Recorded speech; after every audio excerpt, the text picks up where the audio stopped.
You ask Tiger to solve. This deals with linear equations with one unknown.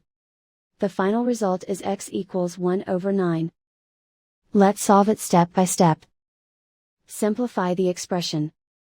Multiply the fractions. Break up the fraction. Simplify the fraction. Find the lowest common denominator.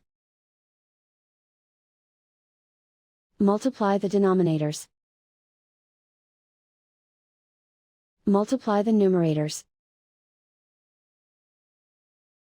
Combine the fractions.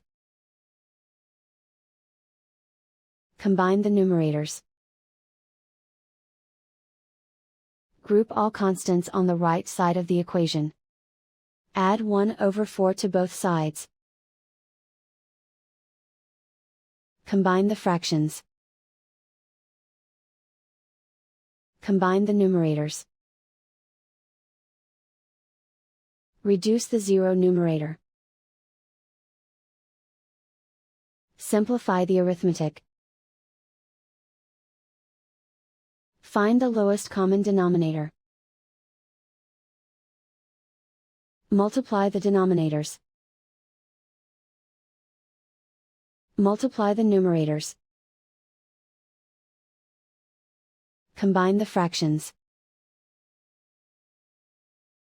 Combine the numerators.